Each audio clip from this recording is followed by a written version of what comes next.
So there's talk now of Professor X of Giancarlo Esposito entering the MCU.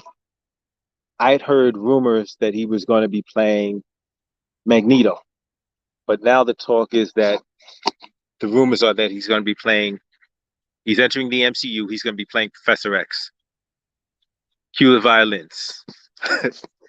Cue the violins, cue the outrage, and already the takes. Oh, this is crazy. What's with this race swapping? Oh, what's this world coming to? Uh, White men are the real victims. Like it's ridiculous. But like it all goes like, especially when you come to the X-Men. When you come to the X-Men, when you look at what the X-Men, the allegory is, what the metaphor is, this obvious metaphor, it makes a lot of sense. Hey, Kenny, welcome.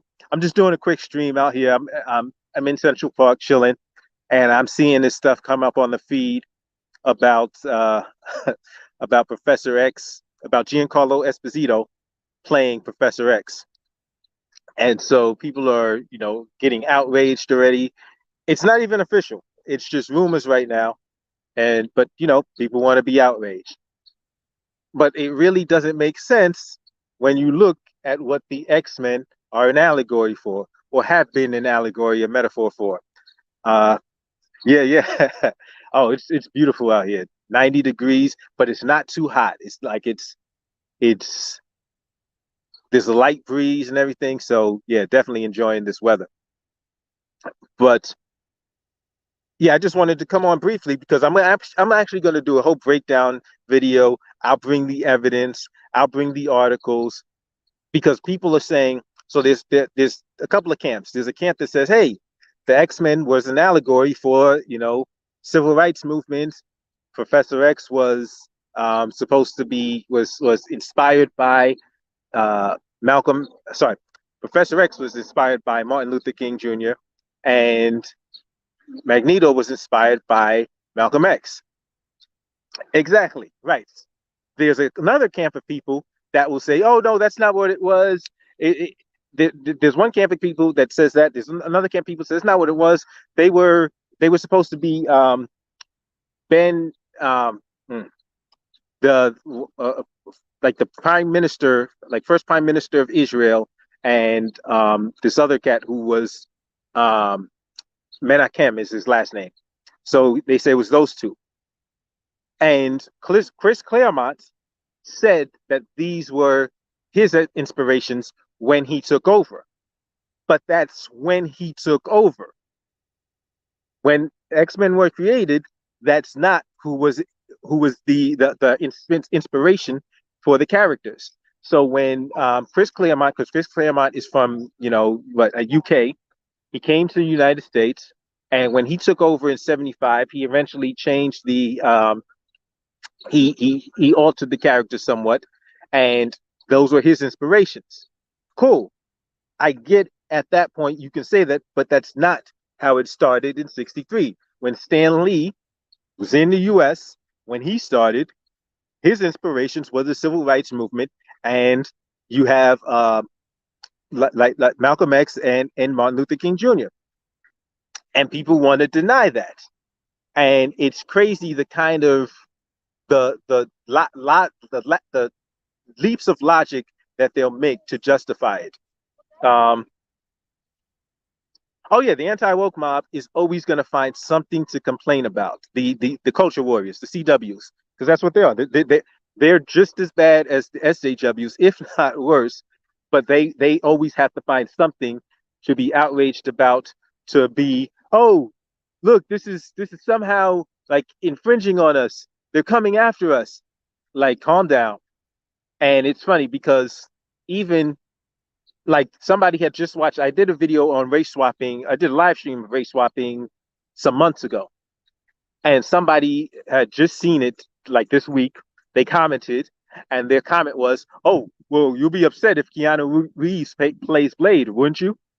And I said, "It's funny that you would mention Blade because I responded to him. I said, my question for you is this: Who, um, in the comic books, what was the name and describe what Blade's mentor looked like. I haven't checked to see if he answered yet. I haven't seen an answer. But if you look in the comic books, because if you look at the movies, in the Blade movies, Wesley Snipes is Blade, Chris Christopherson, white dude. I think he was in country music, playing Whistler, his mentor. That's Whistler, the white Blade's white mentor, didn't exist in the comic books. In the comic books, white Blade's mentor was a dude named Jamal Afari. Can't get. Uh, I don't even have to tell you that he's black. His name is Jamal Afari. I don't even have to tell you he's black. You know he's black, right? But for the movie, they they erased Blade's black mentor and invented a white mentor to put there. So it's funny that people should say, "Oh, well, what if Keanu Reeves played Blade?" They already did race swapping. But it's funny. They never these CWs, these culture warriors, never talk about race swapping when it happens like that. They never talk about the race swapping when it's the 21, about the group of students that were counting cards in casinos, played by white actors, but in real life they were Asian students. Not a peep, not a peep. Suddenly the culture warriors are nowhere in sight, no outrage. Uh, but whenever you put a black person, put a non-white person in the room, then all of a sudden they have a problem. Oh no, this is crazy. Hey, hold on 1 second. Hey man, good to see you. I'm good, good man, good. Yeah, yeah. So yeah, I'm not there anymore. So huh? The mandate, the vaccine mandate. So I'm not vaccinated. So they said, hey, they they terminated me. Yeah. So I was on leave for some months, and um, and after a couple of months, and so once the leave expired, they just said, okay, we're letting you go because you're not vaccinated. So okay, but I'm suing the city. I'm YouTube. So yes, I've got my YouTube channel. It's progressing, getting bigger, and yeah. Big man. Donnie is gone. I just saw him today. I just saw him. Today's his last day. Good to see you, man. By. Yeah, definitely, definitely. I want to be in the YouTube. Okay, yeah, just run into an old coworker. Uh, but so let me see. But it's not relevant because if more POC are on screen, then it's woke. Yeah, yeah, and that's the funny thing. Whenever there's because people forget about how all of this stuff happened. They forget that number one, there were literally like there was a comic book authority that didn't want uh uh black characters. Like they were saying you couldn't have characters being displayed too prominently in the video in comic books. And so there were literally characters that they wanted to make black, but that big wigs would say, "Oh no, you can't make them black," or they wanted to make non-white, and they said, "No, you can't do that. That's not going to work. We can't have that." So people conveniently forget on why there's so many white characters and so little non-white characters within the comics, and but they still, but in order to maintain that that ratio, that ridiculous ratio, they are using this claim that it's somehow being unfaithful to the source material by correcting past wrongs. And wrongs, not just wrongs that were made just because somebody chose to, but because there was actual pressure and actual rules against. No, we're not going to put a bunch of people of color. We're not going to put black people. We're not going to put Asian people as main characters. No, that's not going to work. So people keep forgetting about that stuff. But and when you get to the X-Men, like it can't get any more obvious. Like that's why I've really liked X-Men since the very beginning. I've liked X-Men since I first. I've so I both like something about it, and I've noticed something else about it that I don't necessarily agree with, but I like that it's there because it's a message. There's a serious message there. So the funny thing is, a lot of people will look at this. A lot of people will look at X-Men and say, well, wait, then you're saying if Professor X is Martin and Magneto is if Professor X is okay, let me see. If Professor X is Martin and Magneto is Malcolm, then you're saying that Malcolm is evil. Malcolm is a bad guy. Malcolm is bad. And I'm like, no, I'm not saying it. I'm saying that's how they viewed him. When Stanley created the comic books, that remember, this is the 60s. In the 60s, think about how they viewed Malcolm X. Malcolm X wasn't a hero. Now now people will look at Malcolm X and see him differently. But back then, he was public enemy number one. He was considered a villain. And in fact, it's funny because they I saw an article where they were talking about how um, Magneto is a mutant supremacist, and I'm like, yeah. Do you remember what they called Malcolm? Do you remember what they called Malcolm? They called Malcolm a black supremacist. Watch the old interviews. Watch the old interviews, and they're saying, why do you hate white people? Why are you a black supremacist?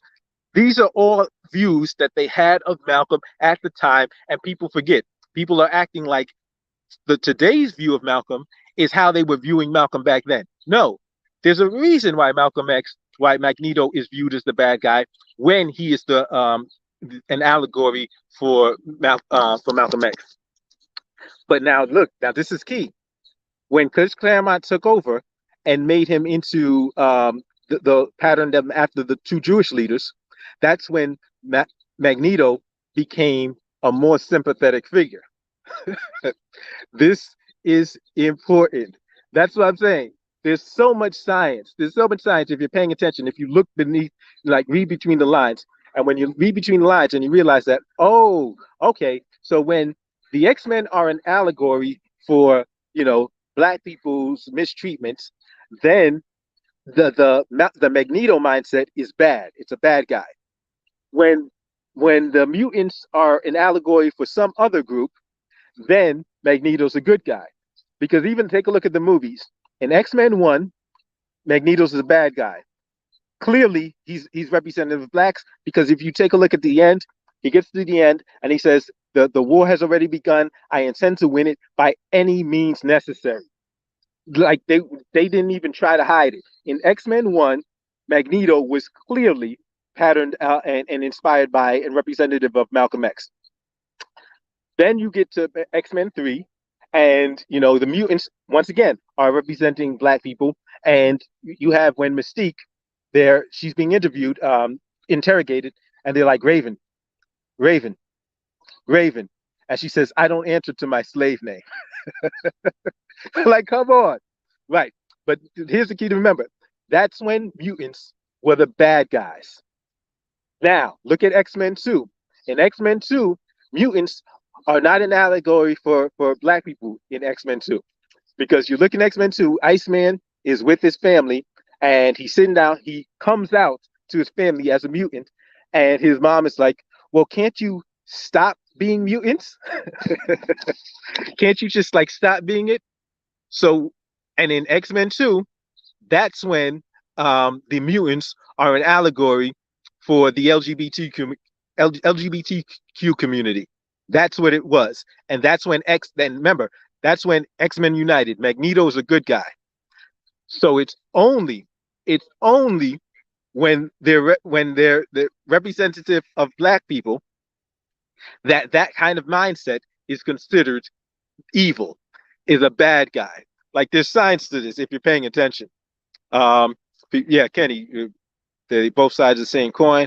People forget that. Correct. He never said he hated white people, but he wanted black people to rise without wanting white America. Yeah, he was talking about black self-sufficiency. But the the the view that they had of him, that's what's demonstrated by comic books like the X-Men and the original depiction of Magneto.